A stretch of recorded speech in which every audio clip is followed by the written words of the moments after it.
when I was doing my research during COVID, when COVID broke out, I watched a lot of ABA, NBA stuff. And the point blank, we can be nice about it, but the ABA in 1976 had better players, talented players, than the NBA. Well, between 1971 and 75, before the merger, they played preseason exhibition games. And the ABA went 75 and 71 in those games against NBA teams. So there's the proof. Kenan, what made you interested in making this film and directing this film? It's funny, I gotta tell you asked me that, I gotta give you the real story. Okay, so first, Please. yeah, I'm gonna tell you the real story. So I got approached with this by Grant Goldberg, my good friend. We did movies together in college, and he told me I had to talk to Coach. And me and Coach were on the phone, and I was being just very frank, because you know how it is. With your position, it's hard to sell a documentary unless you have all these different elements. And I didn't know much about the ABA, so I just told him straight up. I was like, Coach, before you start, I don't think there's maybe enough in the ABA, because I'm going based on what I had seen from other shows, to tell a whole story. It's gonna be a whole documentary series. This is, Coach being Coach Karl. This he got our first conversation. He said, "Ken, you don't know shit." All right, I was like, "Tell me something." Then he started telling me stories from the locker room of what it was like in those years, and you guys come together, and the fact that a lot of these players had never had the experience of playing across racial lines, but in the ABA locker room, it was like 50-50. And so they had to totally change their mindset to accept each other, become friends. He said we became family. And when he told me that, considering the context of what was happening in our country, I was like, oh, we may have something here. If I could add to that, anybody who went to one of the major universities, they had quotas there as well. I mean, I went to the University of Massachusetts. I was the only black guy on the team. And the guy who preceded me, a guy named Billy Tender, he was the only black guy on the team. So here's a mid-major college representing the state of Massachusetts, and that's the type of statistic that we basically had to deal with. Bill Russell had a great line. This would have been in the 1960s, maybe even before the ABA existed. And he was asked, is there a quota for how many black players you can have on the floor? And he said, yeah, you play 2 at home, 3 on the road, and 5 if you're behind. And in a variety of ways, even things that seem superficial. You saw the fashion. Now fashion is a big part of the NBA. It was always a part of the ABA. And in the ABA, they had contests to see who could grow the most spectacular afro. The NBA didn't want guys to have an afro. True? I would have to say true, because I was in a competition with Donnell Hillman. Yep. He helped me groom my afro. We became boys. And every time I see him, I was like, man, that looks good, though. What I do? He had like a hot comb. I said, I don't want to use hot comb. His was out there. I don't want to use hot comb. I see ladies doing that. I stay masculine. The Pacers had a guy who later was an NBA executive named Billy Knight. And apparently he tried and couldn't grow a fro. And remember his nickname? No fro? TWA, Teeny Weeny Afro. He's pretty good though. Yeah, he was a good player. You were the greatest player in the ABA, one of the greatest players in basketball history, but the greatest player and the signature player of the ABA.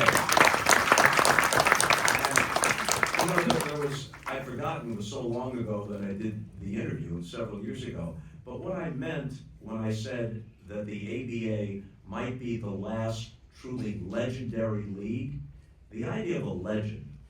Babe Ruth is a legend, Satchel Paige is a legend because we didn't see it. So a lot of it is word of mouth. The ABA is a big part of basketball history, but most basketball fans didn't see it. So if somebody said, remember the dunk that Doc had when he jumped over Ted McClain at Freedom Hall in Louisville? And one guy has his view of it, another guy's broadcasting the game, he has his view of it, and it's kind of apocryphal, and maybe there's some exaggeration. You know, the ABA had that, you know? What's your story? Now everything is documented from 100 different angles. There's a plus side to that, but it also takes some of the imagination out of it. The ABA had a lot of imagination and mythology to it. Anybody want to jump on that? I do want to say that when I came in as a rookie, I wasn't the best player in the league. Who was? And the guy who won Rookie of the Year and MVP was sitting right over there. It's Artis Gilmore. Artis Gilmore, Hall of Famer, Kentucky Colonel, Chicago Bull, and you know, they used to say the one thing, even those who appreciated the ABA, they had the guards, they had the forwards, they didn't have the large number of great centers, but the big exception was Artis Gilmore. Yeah. Another point of interest, just in terms of Julius Erving's personal motivation, you know, I wanted to be as good as Artis or better than him. And during my whole pro career, you know, I was always in the shadow of Kareem Abdul-Jabbar. Mm-hmm. Everybody was in the shadow, whatever. So I never reached the level of being better than him. But when we swept the Lakers in 1983, Sixers? with the Sixers, I felt I was at least as good as him. And think about it, Well, right? Moses Malone helped me. Yeah, another ABA guy. An ABA guy signed right out of high school, Moses Yeah, Malone. original. George McGinnis, right? This goes on and on. You know, it's just to think about it. You know, guys grow up playing in the playgrounds, play at different high schools, play at different colleges, and you know, why are these guys different when they take that next step from high school to college to the pros? Why would you say that these guys are less than the guys who take the step going into the NBA? So it just didn't make any sense. And I think hating had a lot to do with it. You know, the Red Auerbach Syndrome. You know, he just, you know, hated the other league because, you know, he was a dominant guy in the NBA. He wasn't saying that the other, you know, that at a period, I think they had 14 teams. That's the Sounds least right. that they had. No, they had 9 teams. No, they once had 9 teams. Yeah, they had 9 teams. We had 7 teams. So, you know, it wasn't a real good representation of global basketball. Because they were certainly, I mean, you take, you know, 9 times 7, you get 16, you multiply that by 12, or whatever. That's not all the players in the world. You know, players were playing in South America, they were playing in Mexico.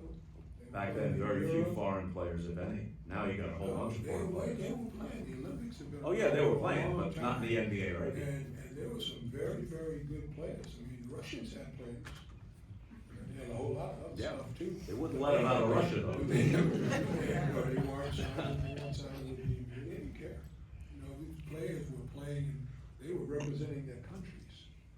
So when I first had my international exposure as a sophomore in college or whatever, I saw things that impressed me very much.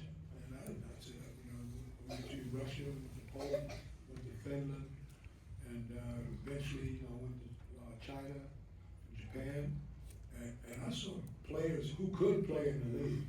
So they did exist on the planet, and because we, through the Naismith story, were the inventors of the game, we always assumed that we had the best in the world.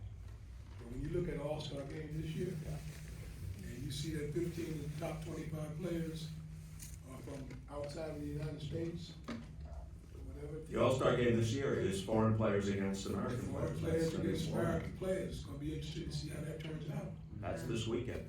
Kenan, I know that there's poetic license, dramatic license allowed, and the overall point that the NBA game was more staid and the ABA game more wide open and exciting, But I winced a little bit when I heard Common as the narrator saying, it's just a bunch of skinny white guys, and the guy on camera is Jerry F. West. Now that boy could play, right? It wasn't like everybody was some slow plodding white guy. That's so funny, Bob. I wondered about, when I saw that, my other Bob noticed in this history player.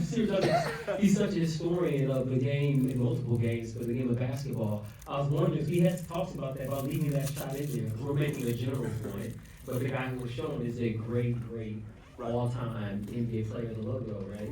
Oh, the NBA logo was Jerry West. He was skinny. He could hoop. He was skinny, but he could hoop. I think the revelation of the project for me was just seeing two things. Was seeing how good you guys were. Like the stats you gave about the exhibition games blew my mind. People who are actual, like, people say my son says, you know, I know ball. People think they know ball, they don't know that. They don't know that you all faced them head to head, that the Kentucky Colonels were killing the New York Knicks, that the Indiana Pacers were killing the Los Angeles Lakers. They don't know that that exists, and I thought that was something that felt like a bit of a weight to us as a filmmaking team, that we had to validate that we had to basically change people's minds.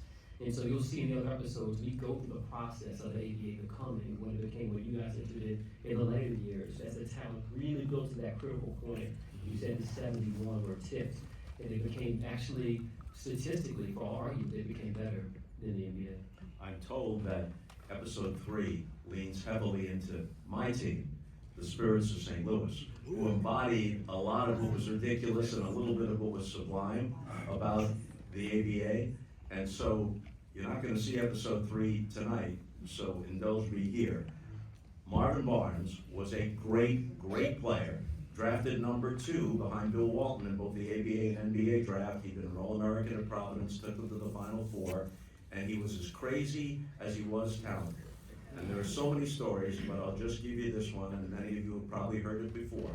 We play in Kentucky against Artis and the Colonels. And Louisville's not that far from St. Louis. You could probably drive it in 4.5 hours, but it's in the Eastern time zone, St. Louis in the Central time zone. So they hand out the itinerary the next morning. Teams didn't travel by charter then. The trainer doubles as the traveling secretary, and he hands out the itinerary. And it says TWA flight 305, depart Louisville 8 a.m., arrive St. Louis 7:56. Marvin Barnes beckons me over. Drapes an arm over my shoulder, looks at me from more than a foot above me, he says, bro, do you see this? I said, yeah. He says, well, I don't know about you, but as for me, I am not getting on any time machine. Some people, when they hear this story, they go, what, was Marvin a dummy? No, say anything else you want about him. He was self-destructive as could be, but he was smart, he was funny, and he knew I would get it more likely than Fly Williams, who was sitting over there, so he tried to joke out on me. Marvin was a character, but, needless to say, they had a very talented team as well. They had Marvin, they had Maurice Lucas, Yep. Freddie Lewis. We tried to defend our title against that particular team, and we had handled it pretty well during the regular season. But they gave us our exit from the playoffs. Yeah, 12-0 regular season, and then a lot of people were surprised.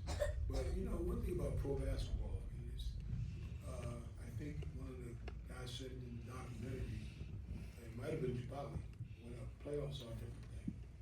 yeah. At playoff time, if you're not ready, for playoffs, you're going to see players at their best. And one of the things that happened after that loss in the playoffs, after winning the championship and trying to repeat, was that the very next season, the last month of the season, I never played more than 30 minutes in a game, and I was playing 42, 45 minutes.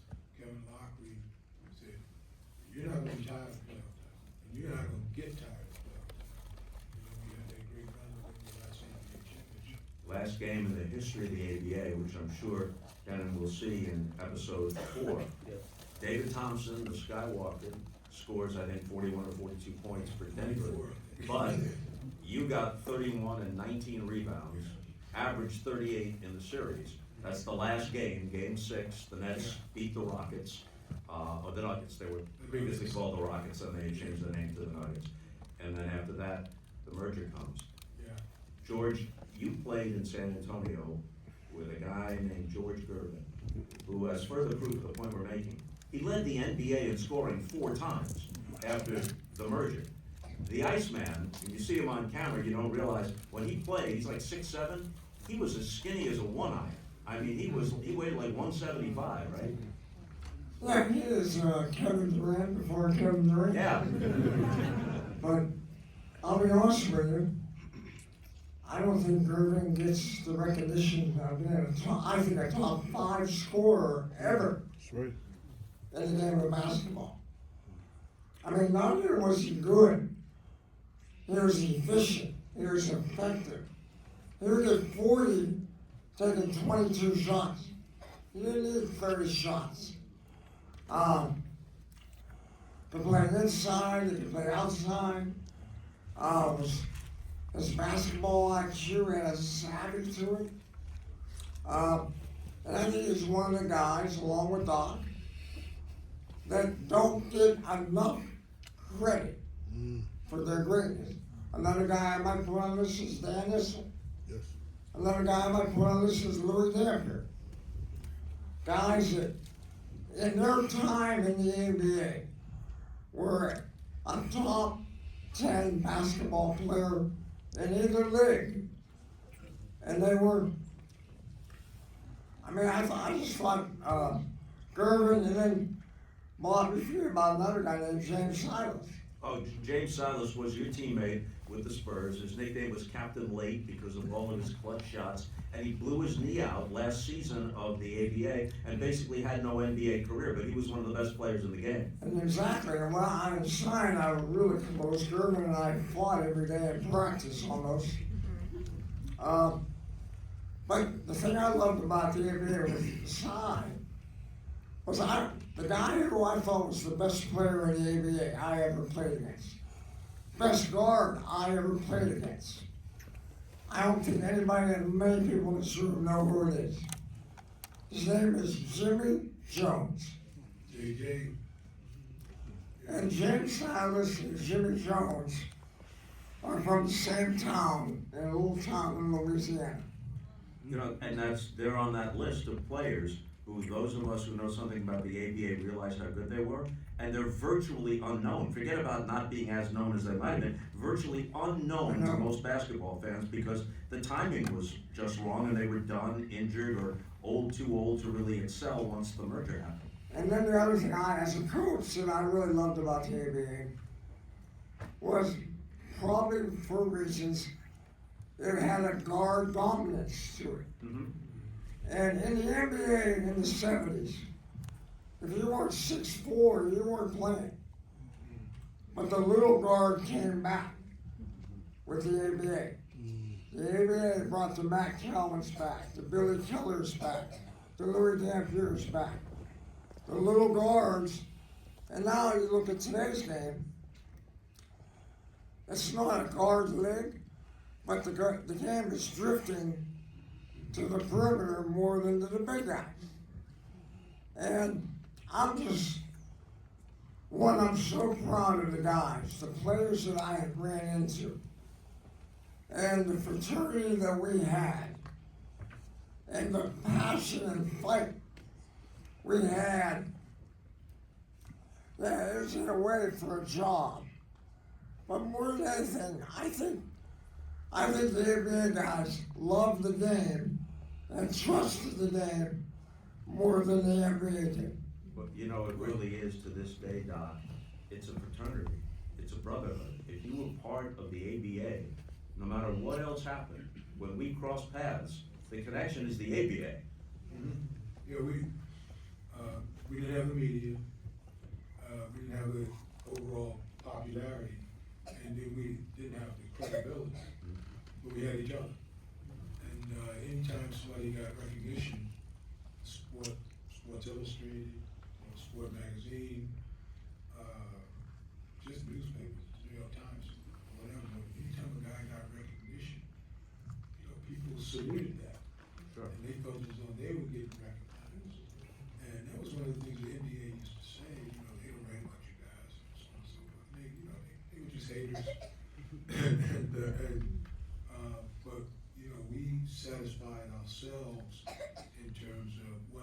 identity was.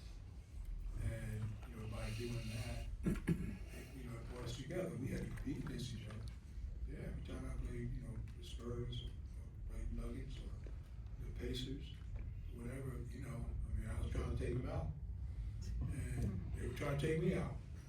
But when the game ended, there was an off-the-court relationship and presence that, and interestingly, I brought it with me to the NBA because, like the aforementioned Donald Hillman, I had dinner with him multiple times, probably more times than I did with some of my own teammates, because he was my boy.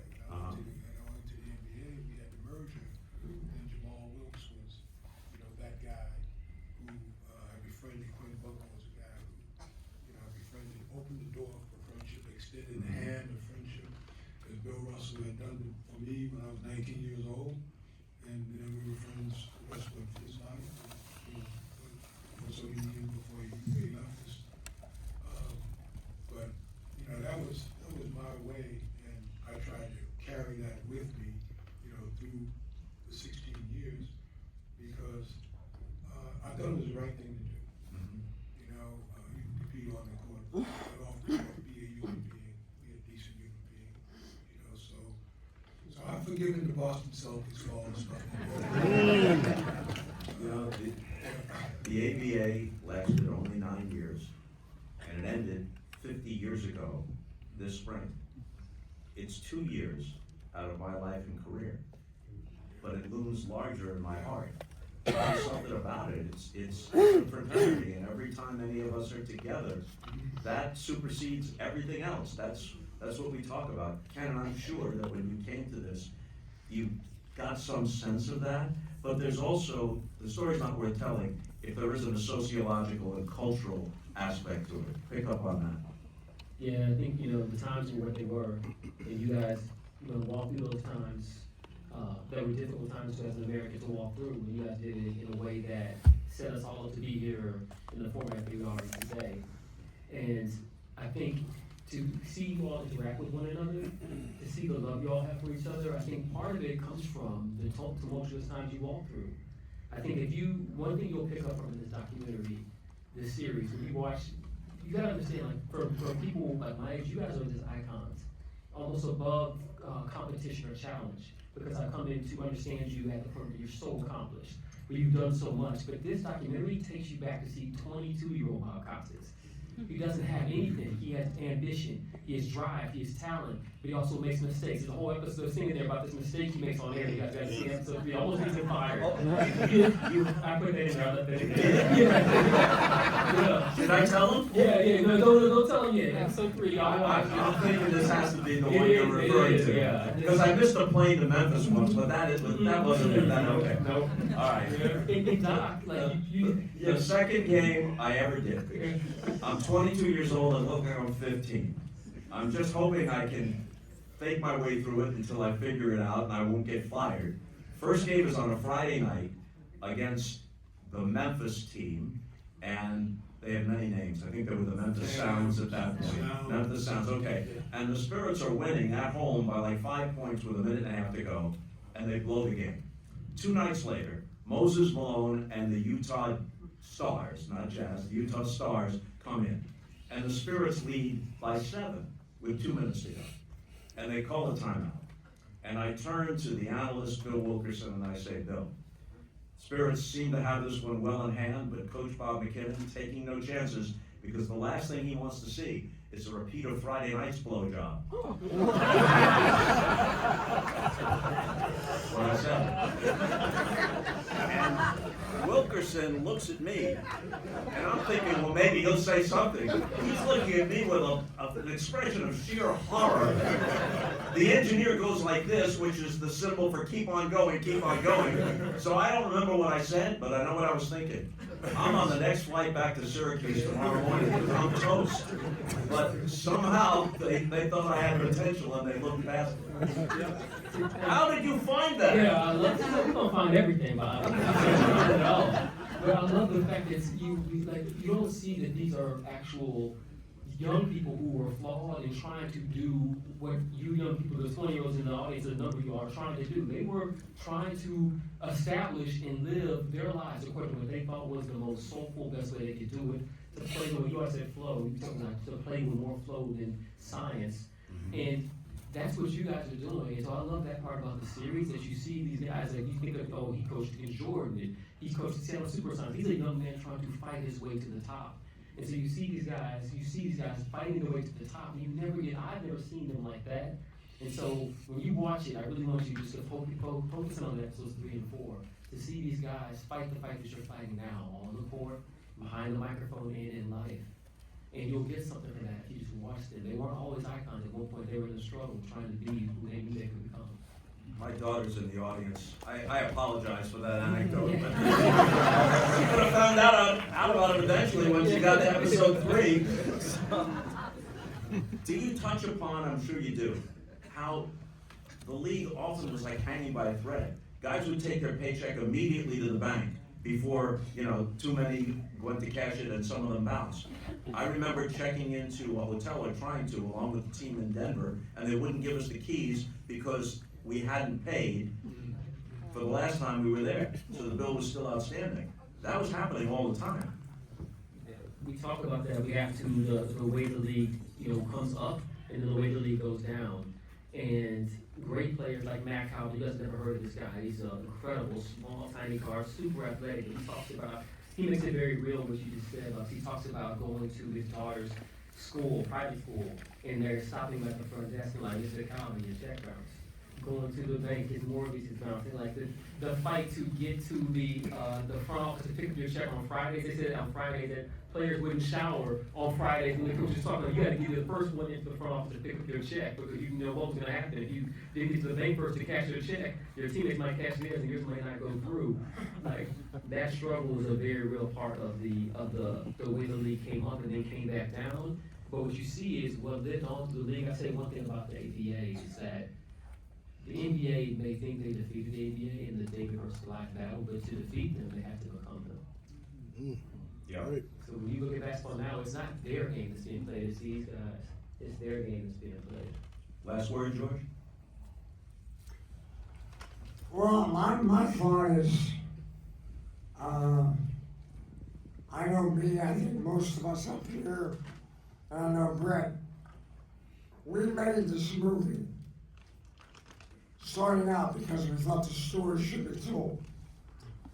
But once we got in making the movie, I know I did, and I think almost all of us did, we wanted to make the movie for the players. The players in the ABA were special and never got the credit they deserved. The NBA, in a quiet way, is kind of hidden the ABA history. And I hope when we have coming out here, we'll open that window up, because I believe if the merger did not happen, I'm not sure Bird, Magic, and Michael could have saved it, as well as the merger for 3 years gave a platform to the NBA. Doc was the bridge. Doc was the bridge to Bird and Gave Magic. the NBA 3 years to realize that the NBA knew what was going on a hell of a lot better than we did. And they just started adjusting. Then they got Bird, then they got Magic, then they got Michael. Now it's the second biggest sport in the world. In 1975, it was the third or fourth biggest sport in America. And I think the NBA deserves a lot of value into being a part of that process. Doc, last word? Thank you for that. Just my thoughts and feelings are, having lived it, having experienced it, seeing it firsthand, kind of puts me in a position of, being able to genuinely, say that the life-changing things that happened to me in my five-year period, you know, set the stage for, really my approach to the off-the-court things that, you know, I've had to deal with in terms of, you know, family, in terms of work life, just in terms of, you know, deciding, you know, who your friends are gonna be, you know, where you wanna live, and who you're gonna vote for, and all of those things. That AV experience took me from adolescence, if you will, at 21, to manhood at 25, and my life would be a whole lot different if that hadn't happened. And I'm very grateful that it did, and even though there were a lot of twists and turns, and as the docu-series has shown, there'll probably be some explanation about, you know, the Virginia, Atlanta, Nets, Milwaukee situation. They all wanted you. Yeah, they're wanted by a lot of entities, and not necessarily, I'm not gonna say I didn't make the right decisions, because as it turned out, you know, where I'm at now, as a vice chairman of Naismith Memorial Basketball Hall of Fame, you know, it's led to a good place, and, you know, a lot of doors were opened, and with all the things that was happening in the country, happening around me, you know, from, let's say 63 to 73, whatever, with, you know, John F. Kennedy being assassinated, Martin Luther King being assassinated, Malcolm X being assassinated, and, you know, these things, being able to play a game that I love to play, that I played as a kid, you know, I try to keep it innocent, you know, and say, well, you know, I'm one of the lucky ones, 'cause I can go out and play ball and close everything out. And that was reminiscent of, you know, during my childhood, there were things that were happening at home that were uncomfortable. You know, go down to the park, go down to the playground. And some people would think that, you know, you're running away from the reality, because once you came home, then you had to deal with it. But I felt a lot better dealing with it after I went and played ball than if I had stayed there and taken it on at that particular moment.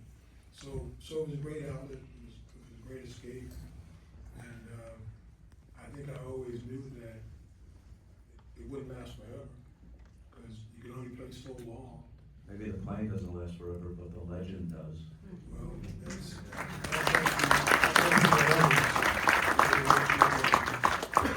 and acknowledge you as legend, you know, so that's one of the blessings.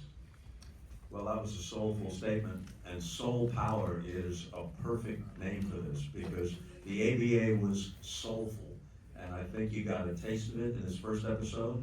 Thursday night, all 4 episodes will drop at the same time on Amazon Prime Video, and I know that after tonight, you'll all want to see episodes 2, 3, and 4.